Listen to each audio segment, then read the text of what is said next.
Oi, pessoal, tudo bem? Essa então é a nossa 11ª aula, né, do nosso pior curso de algoritmos e programação do universo, né?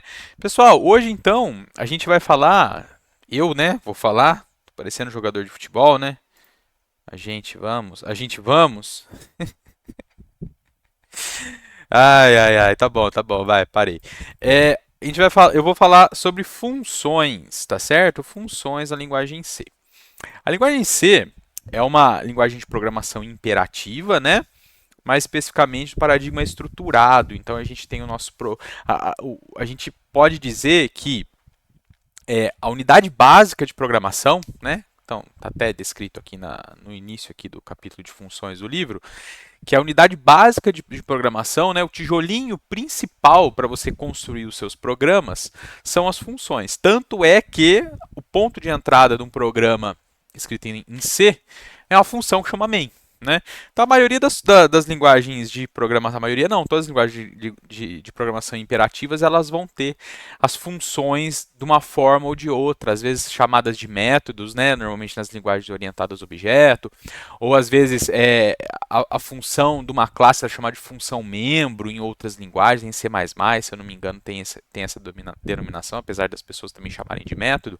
Mas enfim, a gente está falando de função na linguagem C.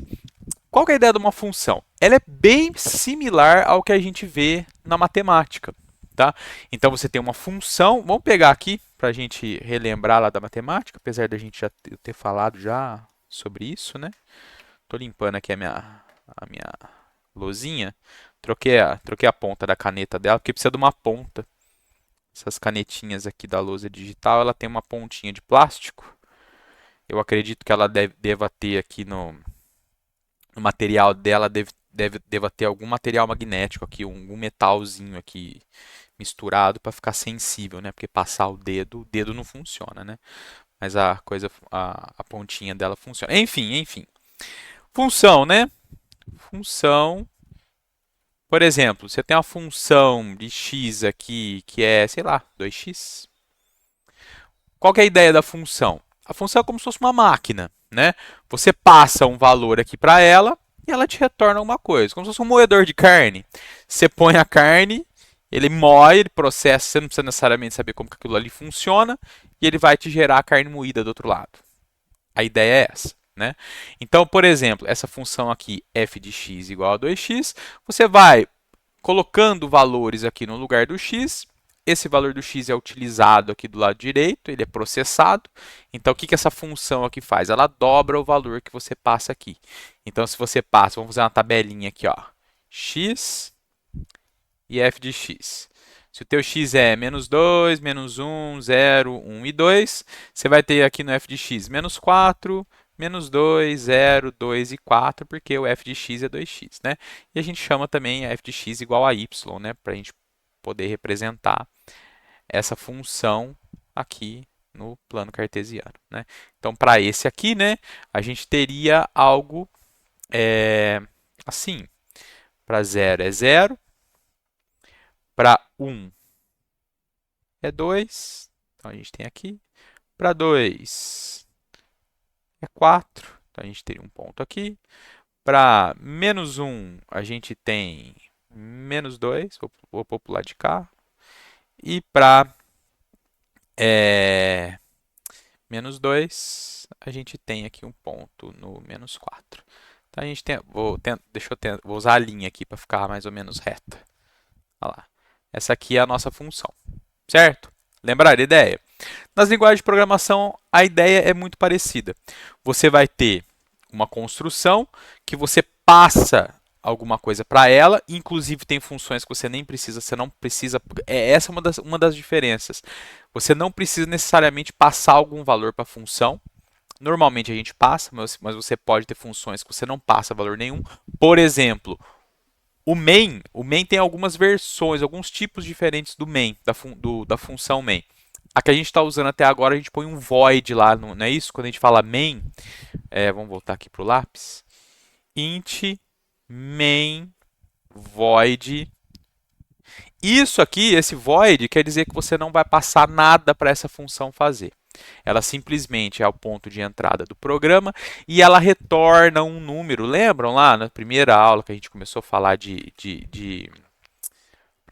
o nosso primeiro lá, na primeira aula do Hello World, né? Eu falei isso para vocês. Esse return zero aqui é para indicar para o sistema operacional que a função retornou sem dar problema, né? Que o programa terminou sem ter apresentado nenhum erro. Esse zero quer dizer esse sinal, ó, não aconteceu nada de errado. Zero é falso, né?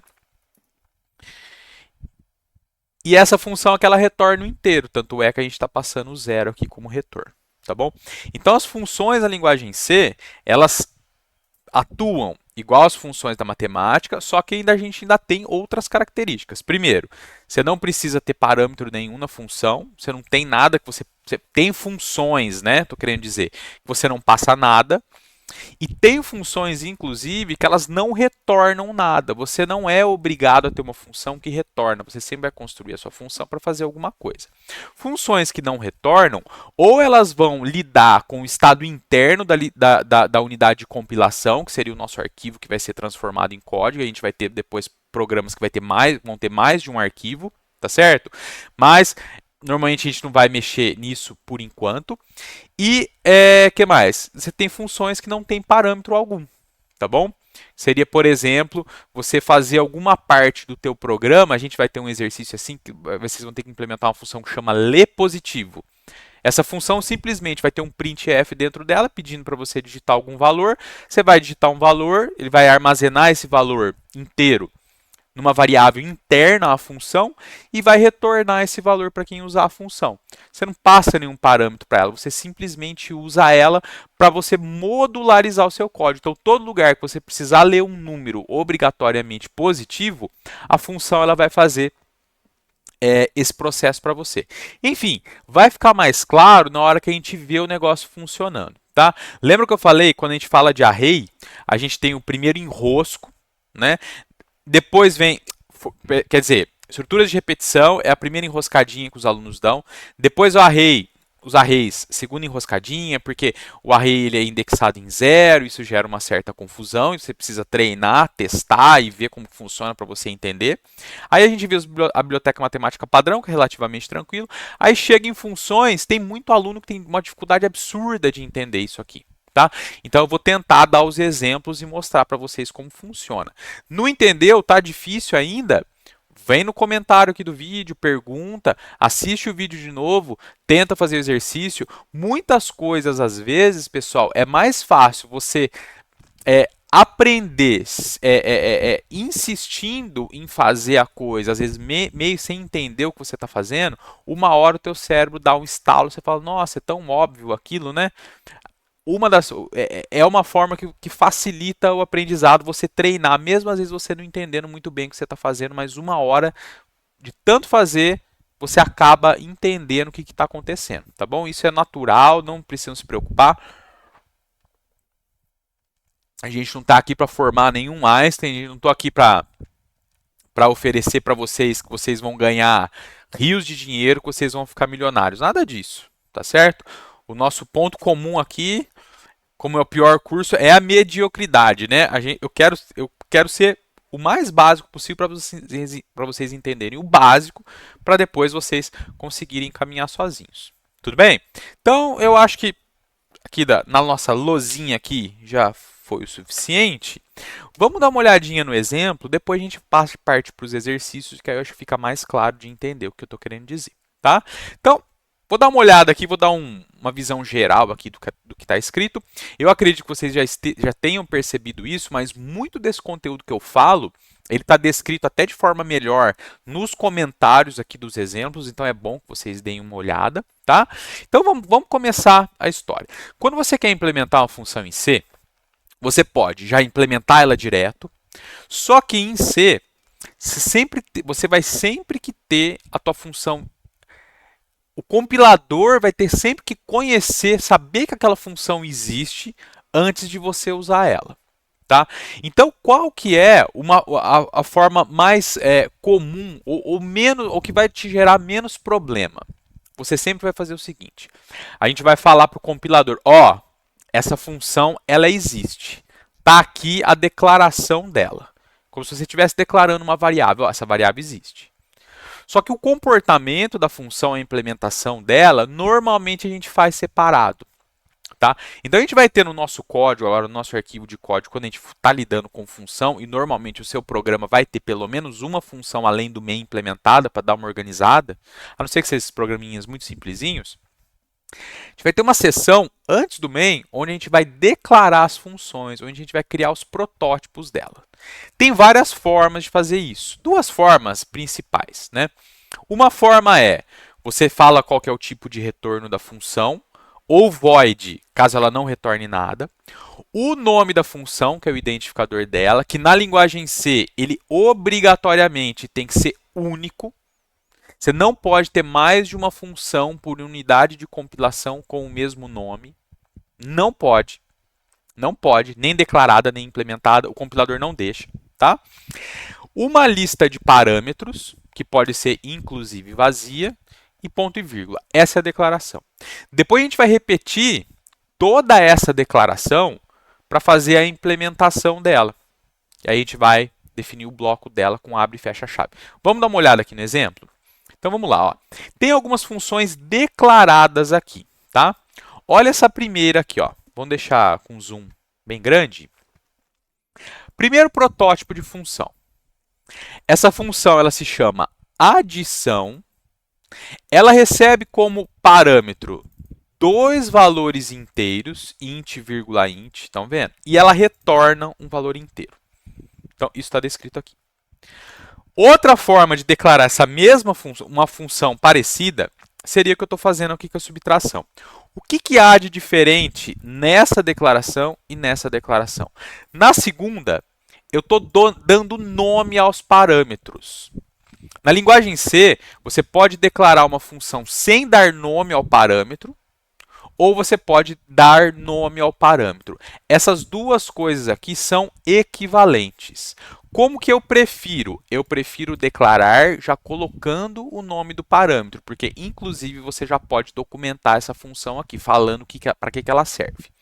O que determinado parâmetro é, o que o segundo parâmetro ou o enésimo parâmetro é e o que ela retorna, tá bom? Como está explicitado aqui, tá? Na linha 61, eu tenho outra declaração de função, chama pular linha. Essa função ela não retorna nada. Algumas linguagens de programação vão chamar essas funções que não retornam nada de procedimento. Tanto a função quanto o procedimento, eles estão numa classe maior de objetos, vamos dizer assim, de coisas, chamada de subprogramas.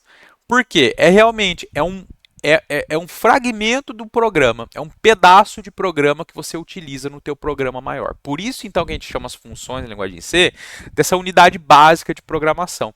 Você utiliza funções, a não ser, é claro, as construções da própria linguagem, como if, for, que não são funções, são instruções mesmo da linguagem, mas você utiliza as funções para construir o seu programa e, de novo, né, obrigatoriamente, você tem que ter a função main para o teu programa poder rodar. Você tem que ter o ponto de entrada do programa. Tá bom? Voltando aqui à função pular linha. A função pular linha, ela não retorna nada, ela tem void, então ela não vai ter um return com algum valor. Apesar de você poder ter o return dentro de uma função void, aí o return quer dizer, ó, para a função, como se fosse um break lá do switch, ou um break num loop, né, num for, ou num while, ou num do while, tá? E essa função pular linha, ela não recebe parâmetro nenhum, ela não tem parâmetro. Então, usualmente, a gente coloca a palavra-chave void na lista de parâmetros para falar que não tem parâmetro algum. Aqui não faz sentido ter o nome do parâmetro, porque é void. Tudo bem? Faz sentido ter o nome quando é algum tipo que não é void, mas quando é void não faz sentido ter nome. Então, normalmente, a gente coloca assim, tá? Outra forma de declarar uma função que não recebe parâmetro algum seria o que eu tenho aqui na linha 75, onde o abre e fecha parênteses eu não coloco nada dentro. Mas em C, o recomendado é, quando você tem uma função que não tem parâmetro, você coloca o void entre parênteses. Porque você ajuda o compilador no processo dele de verificação se você não está chamando a função de forma errada, se você não está passando um parâmetro sem querer nela. Tá? Então, a gente vai, usualmente, colocar o void entre parênteses quando a função não recebe parâmetro algum, tá bom? A gente está fazendo isso no main atualmente. Depois a gente vai ver o outro tipo de main que a gente pode ter quando a gente passa parâmetro para o main e que diabo de parâmetro que é esse. Na verdade são dois normalmente, tá? Depois a gente vai ver, tá? Outro aqui, outra função. Essa aqui já declarada, vamos dizer assim, da forma que a gente vai utilizar. Nome da função, tipo de retorno, que é obrigatório, e os parâmetros. Vejam, essa função agora, ela tem um parâmetro que é um array. A gente vai ver que há uma diferença quando a gente tem parâmetros int, float, char, bol, e quando a gente tem parâmetros que têm um tipo, mas são do tipo, mas são arrays, tá? A gente vai ver isso aqui, depois a gente só vai entender isso exatamente o porquê do comportamento quando a gente for estudar ponteiros, que é o próximo tópico, inclusive, que é talvez o tópico, o assunto que dá mais confusão na hora de ensinar e na hora de aprender, mas ao seu tempo, tá bom? Por enquanto, você só tem que entender que quando você passar um array para essa função, esse array, se você mexer nos valores dele, você alterar o valor de alguma posição, esse valor alterado, ele é, eu vou falar propagado, na verdade não é isso, na verdade você está atuando direto no array, mas eu vou falar que ele vai ser propagado para o array original por enquanto, tá bom? Na verdade, é exatamente isso que tem que acontecer, você não está propagando nada, você está atuando diretamente no array que você está passando como parâmetro. Mas depois a gente entende isso melhor quando a gente for falar de ponteiro, tá bom? Muito bem. Terminamos essa sessão onde a gente está declarando as funções. Na verdade, eu tenho mais um exemplo aqui de função, onde eu já estou declarando e implementando a função, que é uma coisa que nós não vamos fazer. Estão vendo? Imprime tabuada e ela recebe um N, e ele vai imprimir a tabuada daquele número. A gente não vai fazer dessa forma. O ideal é, eu estou mostrando aqui que dá para fazer, mas o ideal normalmente é, você declara todas as funções e depois você implementa todas elas. Por quê? Porque se uma função, por exemplo, deixa eu explicar para vocês o porquê disso. É lógico que vai ficar um pouco abstrato o que eu estou falando, porque a gente ainda não viu o exemplo, mas a ideia é a seguinte. Imagine que, por caso hipotético, tá? Imagine que por algum motivo eu tenho uma função, eu vou chamar de void, eu vou falar que o retorno dela é void, e eu vou usar algumas cores diferentes aqui só para separar uma da outra. Eu tenho a função void A, ela é void também. Eu tenho a função, eu vou trocar a cor aqui agora, vamos pôr verde. Void B, void. Três funções que não retornam nada e que não recebem nenhum parâmetro. Isso aqui é irrelevante, se ela retorna ou se ela não retorna, se ela recebe ou se ela não recebe parâmetro. Isso aqui é mais para explicar para vocês o funcionamento, tá bom? Bem, por algum motivo, a função A utiliza a função B. Hipotético, tá? Por algum motivo, a função A, aqui no corpo dela, ela utiliza a função B. Por algum motivo, a função B utiliza a função A.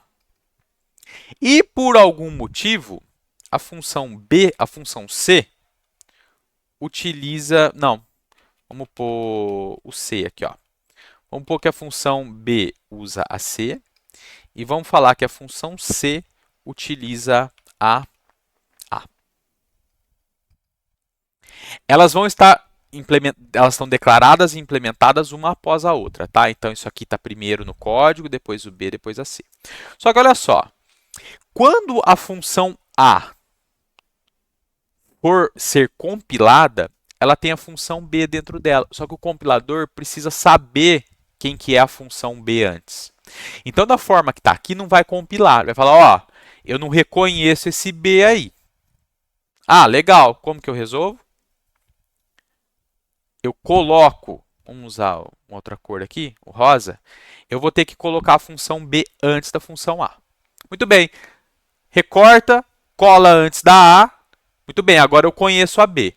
Só que na hora que o compilador passa e ele vê que no B tem a C, ele fala, opa, não reconheço essa função C. O que você faz? Ah, então eu coloco a C antes da B. C antes da B e da A. Aí ele vai compilar a C, ele tem a A. Opa, não conheço a A. Aí você fala, ah, é só eu copiar e colar. Aí você copia a A antes da C. Então você vai ter aqui copiado na ordem, né? A B e a C.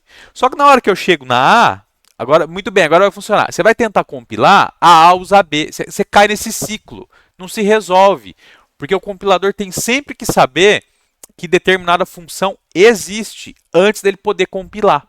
Então, por que a gente declara todo mundo antes? Porque a declaração ela é independente da implementação ou da definição. A gente pode chamar de definição também. Então, a gente declara todo mundo antes, fala, ó, existe a função A, existe a função B com as características dela, de retorno e de parâmetro.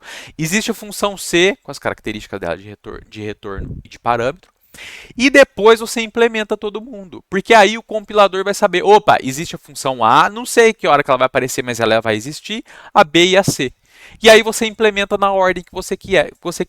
Porque essa dependência aqui que eu acabei de descrever, a gente normalmente chama de dependência ou de referência circular.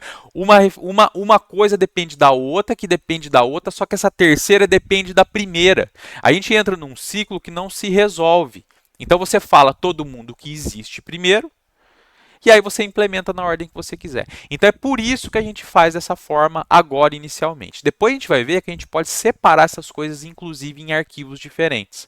E a gente vai ver como fazer isso depois quando a gente for falar de organização de código, por enquanto. Depois. Tudo bem? Entenderam então o propósito? Declara todo mundo, depois você implementa. A gente vai implementar, a gente vai seguir um padrão. A gente vai declarar todas as a gente vai ter os cabeçalhos includes, as macros se a gente precisar, declarações de funções, depois vem a implementação da função main e por fim a gente vai implementar todas as nossas funções que a gente declarou antes do main. Tudo bem? Aí a implementação você põe na ordem que você quiser. Normalmente você segue a ordem que elas estão declaradas. Tudo bem? Então, isso aqui não é uma boa prática. Apesar dessa função não depender de ninguém, a não ser do printf, que a gente está dando um include lá em cima, porque o printf é uma função. Ele está declarado e implementado assim como eu estou explicando para vocês essas funções aqui. Ela precisa do printf, mas o printf já está sendo incluído lá no include. Tudo bem? Entenderam essa ideia? Então tá. Aí vem aqui no main a utilização dessas funções. Então, declarei variável n1, variável n2, um array aqui de 10 posições com os valores de 1 a 10, 1 na posição 0, 2 na posição 1 até o 10 está na posição 9, uma variável para o resultado, e aí eu estou usando as funções. É lógico que cada função, isso aqui não é mágica. Não é porque você chama uma função de adição ou porque você chama uma função de add em inglês que ela vai atuar daquela forma. Você precisa implementar ela, que é o que eu estou falando. Então a gente declara antes e depois implementa. Vamos ver a implementação das funções antes da gente ver o uso. Eu já comecei aqui, mas a gente precisa ver a implementação. O que a função adição faz? Lembra que a função adição retorna um inteiro e recebe dois inteiros como parâmetro? Ela tem dois parâmetros inteiros. Ela recebe argumento, na verdade. Mas ela tem dois parâmetros como inteiros. Olha a adição como funciona. Aqui eu estou implementando ela. Eu copio a declaração dela. Só que a adição lá estava int e int aqui dentro. Na hora que eu estou definindo a função ou implementando a função, eu obrigatoriamente preciso dar o nome para os parâmetros. Isso aqui que está aqui chama parâmetro. Tudo bem? O que você passa no parâmetro, o nome técnico é argumento. Então você tem os parâmetros que recebem argumentos. O valor que é passado para a função é chamado de argumento. Normalmente a gente mistura essa terminologia, a gente chama tudo de parâmetro, tá bom? Mas eu vou tentar sempre fazer essa diferenciação para vocês, porque tem uma diferença do ponto de vista conceitual, tá bom? Muito bem. O que a função adição está fazendo? Ela tem dois parâmetros inteiros, um chama n1 e n2. O que ela faz? Ela return o n1 mais o n2. Professor, mas que coisa esquisita, que bobagem. Por que eu vou fazer uma função que retorna a soma de dois números? Não é só somar os dois números? É só somar os dois números. Por que a gente está fazendo esse exemplo tão bobinho aqui? Para você aprender o que diabo que é uma função. Tudo bem? As nossas funções não vão ser tão simples assim. Porque realmente, se é uma coisa muito simples, como é somar dois números e que tem o operador que faz isso, para que você vai implementar uma função? Não precisa. Né? Aqui é só para a gente ver didaticamente. Olha a implementação da função subtração. Ela retorna um inteiro, ela chama subtração, ela recebe N1 e N2. E agora, o que eu estou diferenciando aqui? Essa função, eu estou guardando o resultado da subtração numa variável e estou retornando esse resultado. Por que disso aqui? Para mostrar para vocês que as variáveis que eu declaro dentro da função, elas não têm nada a ver com o que está fora delas. Então a gente fala que essas variáveis têm escopo local à função. Ela só existe dentro dessa função. Tudo bem? Tem como ter uma variáveis que tem um comportamento um pouco diferente? Tem, só que a gente fala depois disso. Tem como declarar variáveis fora das funções em linguagem C? Tem. Aí essas variáveis, elas vão fazer parte do escopo da unidade de compilação. A gente fala que são variáveis globais, mas é global à unidade de compilação. Tá certo? Tem como ser global ao programa inteiro? Tem também, só que aí tem que usar mais uma modificação lá. Tudo bem? Enfim, eu acho que por aqui tá ok. Vamos ver um exemplo agora. Antes da gente ver o uso, de fato, vamos dar uma olhada na implicação disso aqui. Deixa eu fazer o seguinte, deixa eu dar um print screen aqui. Vou lá no Paint, espera aí.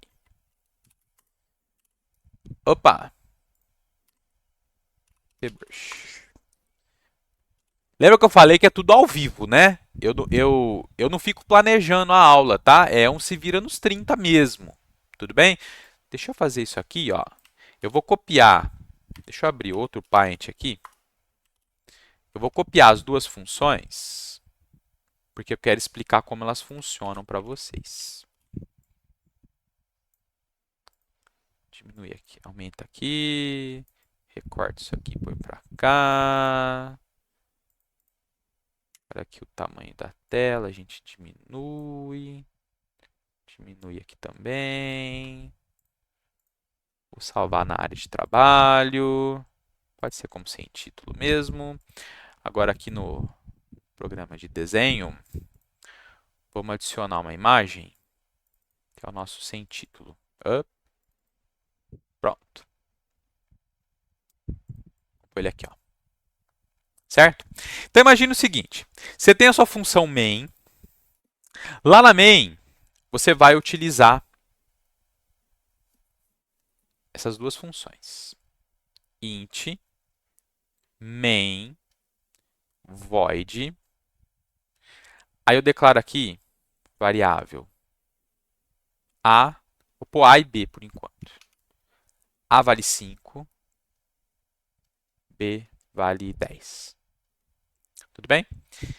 E eu dou um printf, que é uma função. Eu vou mostrar um valor aqui inteiro. E esse valor inteiro que eu quero mostrar é o retorno da função adição, passando A, passando B. Tudo bem? Como que isso aqui vai funcionar? Lembra lá do nosso diagrama da memória? Então, vamos lá. Imaginem que esse quadro aqui é a memória da função main. Tudo bem? Quando a função main entra em execução, ela vai ter a variável a, que está valendo 5, e a variável b, que está valendo 10. Concordam com isso? Vocês estão usando isso desde então, desde o começo do curso, né? Tá. Quando eu dou esse printf aqui, o que vai aparecer na tela? O que vai imprimir na tela? Vai imprimir 15, porque é o a mais b, não é isso? O valor do a, agora imagine o seguinte, quando eu chamo a função adição, e a printf acontece isso também, é como se eu tivesse um outro pedacinho de memória que é só da função adição. Então, vamos chamar isso aqui de adição. Esses dois parâmetros, na verdade aqui em cima, são duas variáveis locais da função adição. Um chama N1 e o outro chama N2. Quando isso aqui é invocado, uma cópia do valor que está em A é passado para a função no parâmetro N1. Então, o valor que é passado para a função é chamado de argumento. Qual que é o valor que a variável A tem no momento? A variável A poderia ter sido, inclusive, o valor dela poderia ter vindo do scanf, não tem problema nenhum. Qual que é o valor dela? É 5. Então, é feita uma cópia do valor 5 para o parâmetro. Então, copiou o valor 5. A mesma coisa para o B. O B não vale 10?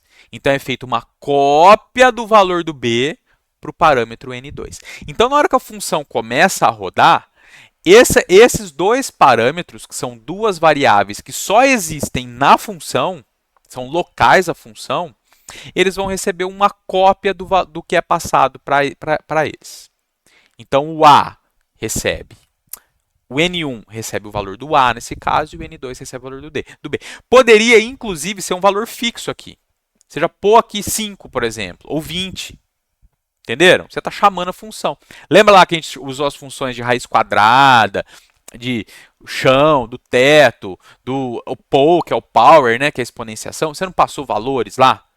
É a mesma ideia. Tudo bem? Em C, toda passagem de parâmetro, você passa o valor para a função, é feita por valor, a gente chama. É sempre uma cópia do valor de tudo aquilo que você está passando, da tua variável, é feita uma cópia dela para a função, e a função usa essa cópia para trabalhar. É sempre por valor. Vai ter gente que vai falar, vai cópia, passagem por referência. Não existe passagem por referência na linguagem C. Não existe passagem por referência na linguagem C. Se alguém falar isso para você, está errado. Tudo bem? Está errado. Não existe passagem por referência na linguagem C. O que parece ser uma passagem por referência, na verdade não é. É sempre passagem por valor. Depois a gente fala disso lá quando a gente chegar em ponteiros. Tudo bem? Enfim. O que a função adição vai fazer? Ela vai pegar o valor do N1, que é o N1 da função, vai somar com o valor do N2. O N1 está valendo 5, o N2 está valendo 10, não é? 5 mais 10 dá 10 e vai retornar esse 10 para quem chamou a função. Quem chamou a função? A adição. Foi a função main, não foi? Que inclusive está sendo usada como parâmetro para a função printf. O que eu vou passar para a função printf? O retorno da adição, que é 15. Então vai aparecer 15 na tela. Tudo bem? Outra coisa que eu quero mostrar para vocês é o seguinte. Lembra que eu falei? Esse N1 e esse N2 são internos à função, são locais à função. Então, se eu tivesse, por exemplo, eu vou fazer isso agora para subtração. Imagina que eu tenho uma variável agora, aqui, que eu chamo ela de N1, e o valor dela é 10. E eu tenho uma outra variável aqui, que eu vou pôr de outra cor, que eu chamo de N2, eu vou pôr que ela vale 20. E agora, eu faço o printf de novo, printf, de novo 1%d, usando a função subtração, passando o N1 e o N2. Opa. Bem, você já sabe que a subtração vai fazer a subtração de um pelo outro, 10 menos 20 vai dar menos 10, vai mostrar menos 10 na tela. Outra coisa que faltou falar. Ao terminar a execução da função adição, aqui, essa região aqui da memória, que foi alocada para a função executar, ela vai ser limpada, some. Não é que ela some, ela é desalocada, ela pode ser usada novamente. Tudo bem? Então isso aqui é perdido. Tá? Aí vem, continua. Opa, chegou aqui. Variável N1 do main. Do main, se eu estiver gritando muito, vocês me desculpem. Baixa o volume aí, que eu gosto de gritar quando eu estou dando aula, tá? Pra chamar atenção. Vale 10. E o N2 vale 20. Quando eu invoco a função subtração, eu vou ter agora uma região da subtração. E a função subtração, ela tem dois parâmetros. Um que se chama N1 e um que se chama N2. O N1 e o N2 da subtração não tem nada a ver com o N1 e o N2 do main. Por isso que eu estou fazendo propositalmente isso para vocês. Tudo bem? Os nomes não entram em conflito, a não ser que você tenha uma variável da unidade de compilação com o mesmo nome, aí você pode ter problema, tá? Mas do jeito que nós estamos fazendo aqui, não tem problema nenhum. Enfim, variável subtração tem N1, variável subtração tem N2. Na hora que eu invoco, o que está acontecendo? Uma cópia do N1 do main é passado para o N1 da função. Eu vou até colocar de outra cor. Eu vou colocar verde. Vou deixar a mesma cor para vocês entenderem. É até melhor, vou deixar de branco mesmo. Que é uma cópia desse 10. Eu não vou mexer. Se eu mudasse o valor da variável N2 aqui dentro, ou da N1 aqui dentro, eu não estou mexendo com a variável N1 ou N2 do main. Eu estou mexendo com a variável local, a função subtração. Isso é muito importante. Isso gera muita confusão também para entender. Tá bom? Enfim, voltando aqui. Chamou a função subtração. Passou o N1 do main, que é 10. Passou o N2 do main, que o valor é 20. O que vai acontecer aqui agora? Além do N1 e N2, a função subtração ainda tem uma variável que chama resultado. A variável resultado vai receber o valor do N1 menos o N2. Que N1 e N2? O N1 e N2 da função, que vale 10, que vale 20. N1, 10 menos 20, vai dar menos 10, vai guardar na variável resultado, menos 10, e aí sim vai retornar esse menos 10 para quem chamou a função, que está aqui, é o main que chamou ela. Quando ela retorna o valor, ela é desalocada. Tudo que você está usando é desalocado e é passado para o printf. Tudo bem? Do ponto de vista mais teórico, agora lembra que eu falei que muita coisa a gente ia meio que... A gente está assumindo que é daquela forma, tal. Na verdade, esse processo de invocação de funções, existe uma pilha, existe uma estrutura de dados que está rodando na memória, que é chamada de pilha de invocação. Então, na verdade verdadeira, agora chegando mais próximo do que acontece, o que a gente tem? A gente normalmente representa, quando a gente está falando de máquina, a gente representa essa pilha de cabeça para baixo, mas eu vou mostrar ela indo de baixo para cima, que eu acho que é mais intuitivo. Nossa senhora, quando o programa ele entra em execução, bom, essa aqui é a nossa pilha de invocação. Pilha de invocação. Em inglês é call stack. O nome. Call stack. O programa entra em execução, a primeira função que é colocada na pilha é a função main. Aqui dentro desse retângulo aqui da pilha, que vão estar as variáveis locais, a variável main. No nosso exemplo anterior, a gente tem o N1 e o N2. Quando a função main chama a função printf, a função printf ela vai ser empilhada. A função printf provavelmente tem variáveis internas, tem os parâmetros dela que vão estar todos declarados aqui, vão estar sendo alocados, vão ter sido alocados. Lembra lá do nosso exemplo? Não era isso? Era o main que chamou o printf, só que um parâmetro do printf era a função adição. Então a função adição vai ser empilhada. Então, essa aqui é a pilha de invocação. A adição tinha N1 e N2. Era A e B, né? Não, o main tinha o A, o B, o N1 e N2. A adição tinha N1 e N2. Quando eu chamo isso aqui, lá no exemplo, estava passando o valor do A do main para cá, o valor do B do main para o N2.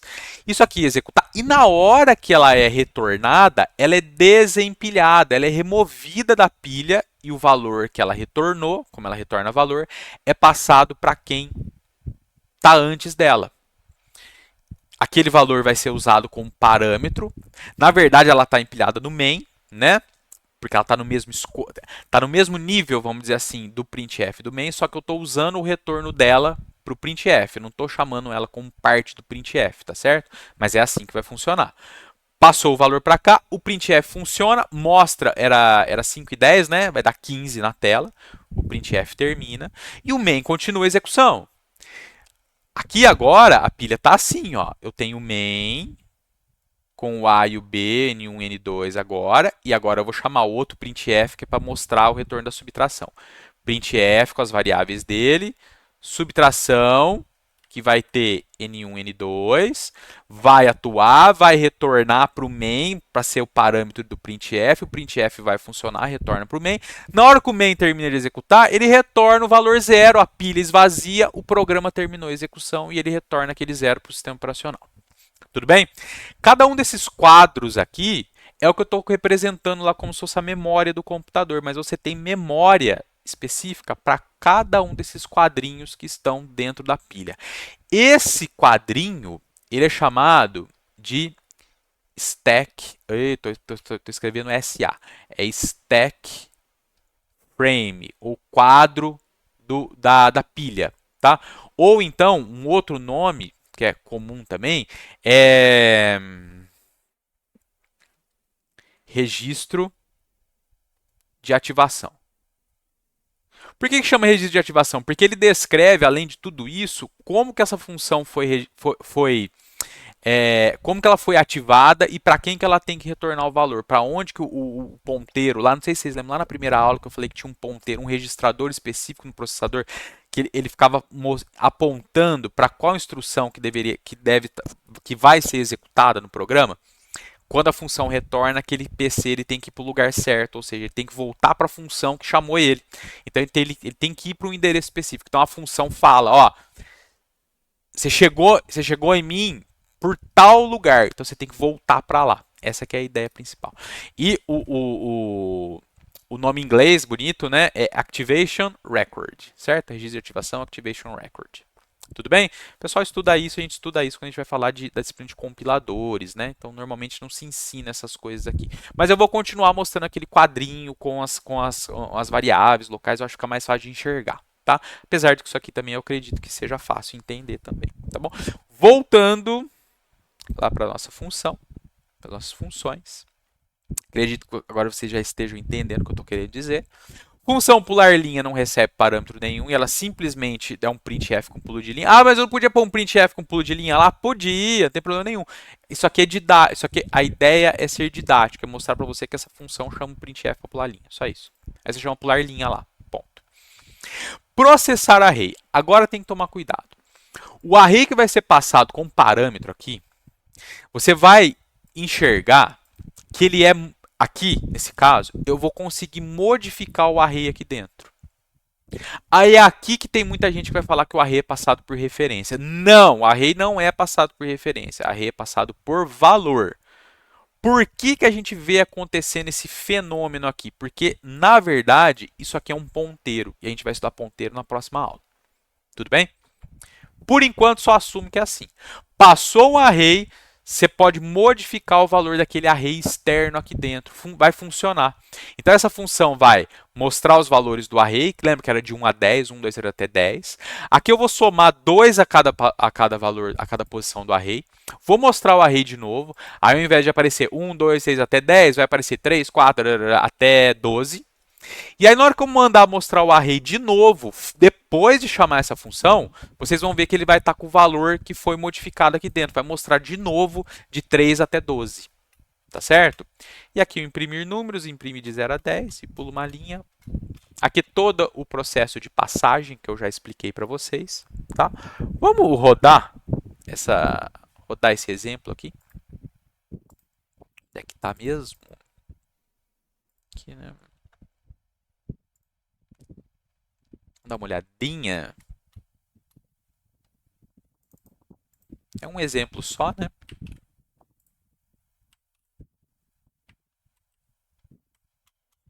Olha lá. É o mesmo código, tá? É idêntico, é o mesmo código mesmo, tá? Vamos rodar ele. Vamos ver o funcionamento, aí eu vou acompanhando aqui, vou explicando. Olha lá. Variável N1 vale 3, variável N2 vale 2, o array com os valores de 1 a 10, uma variável que chama resultado. Todas essas 4 variáveis, o escopo delas é local à função main. Tudo bem? Então, é aquela caixinha da memória, elas estão no main, tá certo? Inclusive o array, da forma que está aqui. Primeira coisa, printf, um valor mais um outro valor igual a um valor. O primeiro valor é o N1, que vale 3, o segundo valor é o N2 e o terceiro valor é o retorno da função adição, que vai receber N1 e N2 como parâmetro. Lembra que passa a cópia Cópia do valor. Passagem é por valor, é sempre por valor. Passo o valor do N1, o valor do N2. 3 e 4. Então vai mostrar 3 e 4 igual a 7. 4 com 3, 3 com 4 é 7, né? Próxima, subtração. O valor do N1 e do N2 não mudou. Aqui eu estou guardando na variável resultado local a função main, certo? Para mostrar para vocês que aquele resultado que está dentro da função subtração não tem nada a ver com o resultado que está aqui fora, nem o N1 e o N2, que são os parâmetros. Então, mostrou. Pular linha, né, que está rodando printf. E aqui na execução, uma outra coisa que tem que ficar clara, pessoal, é como se, na hora que eu chego aqui na função, e é exatamente isso que acontece. O código, ele para de executar aqui no main e ele vai lá na adição rodar. Aqui no VS Code, se você quiser ir na função, você segura a tecla Ctrl, estão vendo que o mouse, ele vira uma mãozinha apontando, um dedinho? Você vai lá e clica, ele cai lá na função, para você ver o que tem. A maioria das ferramentas de desenvolvimento tem isso, tem essa funcionalidade. Segura o Ctrl, você vai lá e clica. Para as variáveis também, aqui a variável N1 ela está aqui, ó. Né, ó. Se eu clico aqui no uso dela, ele cai aqui onde ela foi declarada. Tudo bem? Então, o programa ele para de executar o main, vai lá fazer a adição, lembra do stack frame lá? Vai lá, faz a adição, terminou, desempilha ela e volta para o main. Aí volta a execução a partir daqui. Opa, vai lá para pular linha.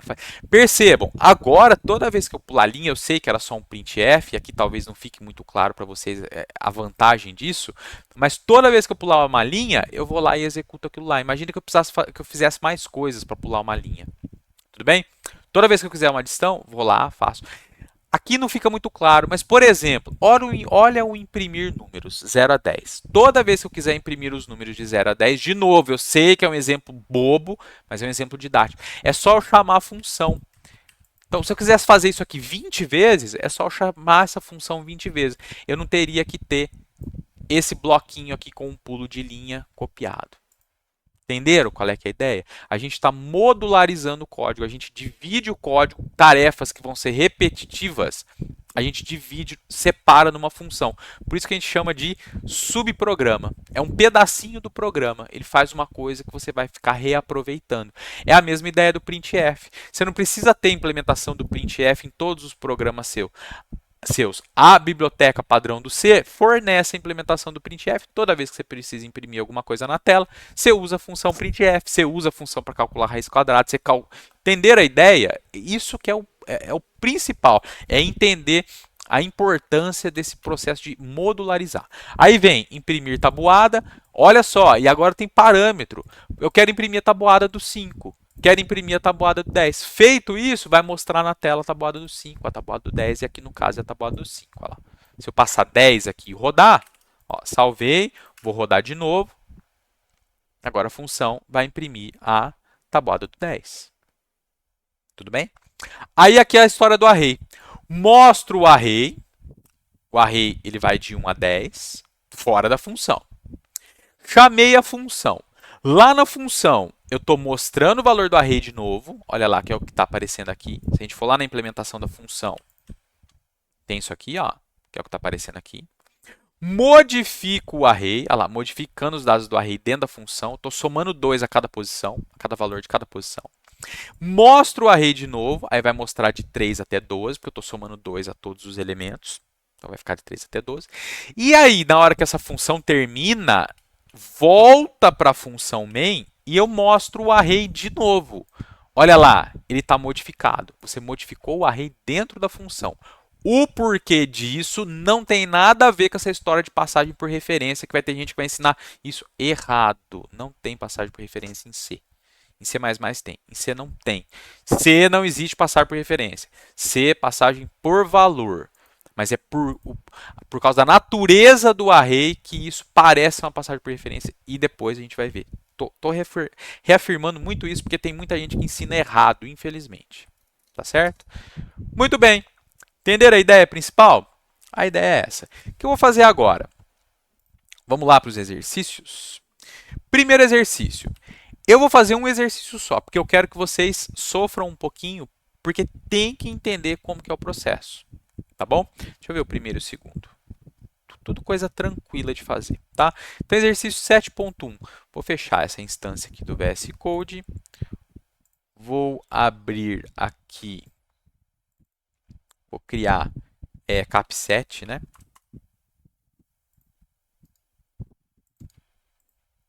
ex7.1, aumentar aqui a fonte, aí o ponto H, include std.h, main, void. Por que o main eu já declaro e implemento? Já faço a definição direto? Porque você não vai, normalmente você não vai ficar chamando main em outra função. Né? Então, é ele por ele mesmo, né? Muito bem. Vamos lá. Vou explicar qual que é o processo para você fazer esses exercícios. Você vai repetir isso para todos. Escreva um programa que leia 5 valores inteiros e imprima para cada um o seu valor absoluto. Para obter o valor absoluto do número, utilize a função absoluto especificada abaixo. Qual que é a função absoluto? Ela se chama absoluto. O que ela faz? Calcula o valor absoluto ou módulo do número fornecido. O que ela tem como entrada? Um inteiro n. O que ela tem como saída? O valor absoluto de n, que é do tipo int. Então vamos lá. Você começa definindo na função o tipo de retorno dela. Lembra que tem que declarar a função? A declaração da função vai estar entre os seus includes e os defines, se você tiver macro por enquanto, e o teu main. Então, int. Esse int é o valor de retorno. Ah, não lembro na hora de fazer isso. Você volta aqui onde que eu estou explicando e vê nos capítulos da descrição. Você vem aqui, vê de novo e vai batendo no cérebro até ele entender. Esse int é o retorno. O nome da função, absoluto. O nome da função. Abre parênteses. Ela tem parâmetro? Tem. O inteiro n. Int n. Ponto e vírgula para terminar a declaração. Essa declaração é chamada de protótipo da função também. Tudo bem? Agora, o que você vai fazer? Copia isso aqui, cola ou digita de novo. E aqui embaixo você vai implementar, você vai definir a função. Aqui você declarou, você criou o protótipo. Aqui você implementa ou você define a função. São sinônimos. O que a função absoluto faz? Ela retorna o valor absoluto do número. Lembra o valor absoluto? Se é negativo, fica positivo. Se é positivo, continua positivo. Porque, na verdade, é a distância, né, até a origem. Se n é maior ou igual a zero, eu retorno n. Caso contrário, eu retorno menos n. Faz sentido? Entrou n. Se o n que está entrando, se o valor do n que está entrando é maior ou igual a zero, ela retorna o próprio n. Não tem por que modificar ele. Caso contrário, eu retorno menos n. Esse menos aqui é o operador unário, né, da subtração, que na verdade está negando o sinal desse cara, está invertendo o sinal. Então, se ele está entrando como negativo, menos com... É como se eu estivesse multiplicando por menos 1. Tá? Menos com menos dá mais. A gente já sabe disso, deveria saber. Então, retorna o valor positivo se entrar o negativo. Outras formas de implementar isso aqui. Eu vou pôr outras aqui, isso aqui não compila, tá? Mas eu vou mostrar para vocês. Uma forma, assim. Por que não precisa do n? Do n não, desculpa. Por que não precisa do else? Porque se entrar no if, a função retorna n. Ela já vai retornar. Se não entrar no if, pula o if e faz isso aqui que é retornar menos n. Então isso aqui é uma outra forma de implementar. E vocês vão ver muito isso. Tá? Ah, se alguma condição é verdadeira, vai fazer alguma coisa, vai retornar um valor e você não vai ter else. Por quê? Você só chega depois do if se você não retornar. Então, se você não entra no if, vai acontecer o que está depois. Então, isso aqui é uma coisa muito comum de você ver. Tá? Outra forma de implementar seria usando o operador ternário. Ficaria assim, ó. Return. Se o n for maior ou igual a zero. N é maior ou igual a zero? É. Então, retorna n. Caso contrário, menos n. Isso aqui é outra forma de fazer. N é maior ou igual a zero? Então, essa expressão, se o n for maior ou igual a zero, o resultado dela é n, que é o que vai ser retornado. Ah, não é maior ou igual a zero. Então, o que ele retorna? O que essa expressão gera? Menos n. Então, vai inverter o sinal, vai retornar o valor com o sinal invertido. Isso aqui você não pode ter 3 definições, é uma definição só. Eu só estou mostrando para vocês que pode ter, tá bom? Vou apagar, vou deixar dessa forma. Como que eu faria? Eu faria assim, ó. Para mim, isso aqui é o ideal. Eu não preciso do else aqui. tá? Mas pode ter o else? Pode, tem problema nenhum. Agora a gente volta para o enunciado para a gente ver para que a gente tem que usar essa função. Ler 5 valores, já sabe usar array, não sabe? Ou você declara 5 variáveis, ou você faz um array. Chamar esse array de n. Quando você põe 5 variáveis, eu vou usar o array. 5 for int igual a 0 e menor que 5, printf. %d, n, né? n%d e mostra 0, né? 0 até 4. Scanf. Scanf. Não gosto de falar scanf. ni igual a 0 e menor que 5 e mais. Aí é para mostrar assim, ó. Printf absoluto de um valor é igual a um valor. É isso? É. Que valor que está entrando aqui? É o valor que está no array. O array n. Que valor que é o resultado? É o retorno da função absoluto passando o valor que está na posição i do n. Então, se eu tenho os valores lá, 6, 5, menos 7, 8 e 9 no array n, eu vou mostrar absoluto, o primeiro é 6, absoluto de 6, que está vindo daqui, e o resultado é o resultado chamando a função absoluto, que a gente definiu aqui, passando o valor que está naquela posição do array, que é o 6. Vai dar 6 também. Vamos rodar? Ah, tá faltando. Eu tirei o 0 aqui, gente. Vocês viram que ele reclamou, mas compilou? O compilador ele corrige algumas coisas para a gente, tá? Vou cancelar isso aqui, inclusive. Pronto, já está melhor. Olha lá, compila agora bonitinho. Vamos pôr o exemplo. 5, 6, menos 7, 8 e 9. Ah, faltou pular a linha, né? Pula a linha, compila de novo. 6, 5, 7. Era 5, 6 e 7, mas tudo bem. 7, 8. Olha lá.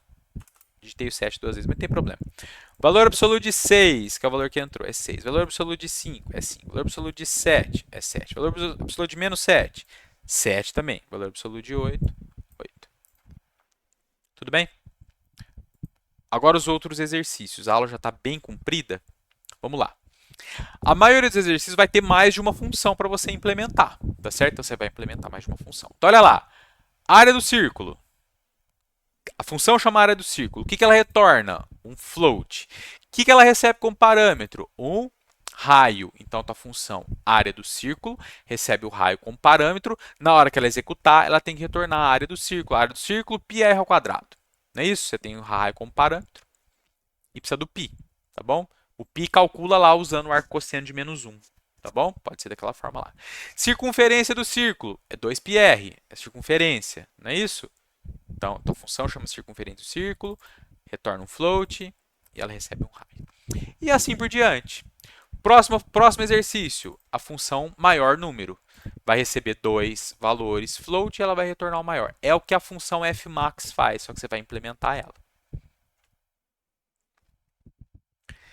Lê positivo. A função lê positivo ela não recebe parâmetro algum e ela retorna um int. E essa aqui eu vou deixar para você bater a cabeça.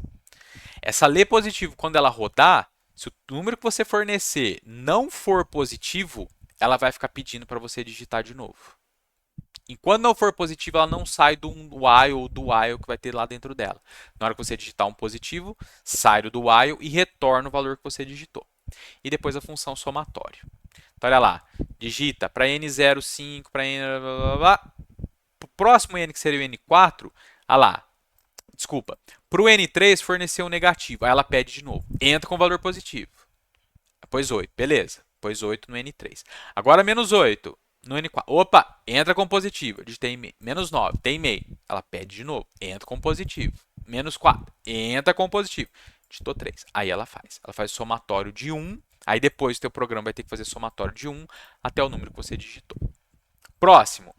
É par e é divisível. Agora vai ter vários exercícios que vai pedir para você usar a função ler positivo. Não sei se esse aqui é esse aqui eu acho que não. O que você faz? Copia, você já implementou ela, aí você pode copiar e colar. Copia a declaração, copia a definição e usa ela no teu programa. É par. Essa aqui agora retorna true ou false. É o é com EH para não pôr o acento, tá? Para indicar que é um é, tá bom? E é divisível. Se é par, é um caso especial do é divisível, né? É divisível por 2. Próxima. Soma divisores. Agora, você vai ter que seguir o enunciado. E ela pede para usar o lê positiva lá. O exercício pede. É primo. Opa, o que é um número primo? O número primo é um número que só tem dois divisores. Número positivo, né? Só tem dois divisores. E ele mesmo, né? São amigos. Verifica se dois números são amigos. Aí você vai ver aqui por que é um número ser amigo. Um número é amigo do outro quando a gente pega e somos divisores dele. O divisor de um, a soma dos divisores de um dá o outro e as somas dos divisores desse outro dá o original. Então seriam esses números amigos. Não gosto muito dessas definições que dão, não, que criam, mas tudo bem. Lembra do exercício do triângulo? Se existia triângulo e que tipo de triângulo que é, agora você vai separar em duas funções. Seria triângulo, retornar verdadeiro ou falso, esses três valores representam um triângulo, e tipo do triângulo, se for um triângulo, aí você passa os três lados e retorna um inteiro, que vai representar que tipo de inteiro de triângulo que é. 0 se não for, 1 se for equilátero, 2 se for isósceles, 3. Depois a gente vai aprender uma funcionalidade que chama enumeração, que a gente dá um nome para os valores que a gente retorna. Nesse caso aqui seria legal usar uma enumeração, mas por enquanto a gente vai usar inteiro para representar, ó, se não for um triângulo, essa função retorna 0, se for ela retorna equilátero, se for isósceles retorna 2, se for escaleno ela vai retornar 3. Próxima. Calcula dígito, calcular o dígito verificador de um número.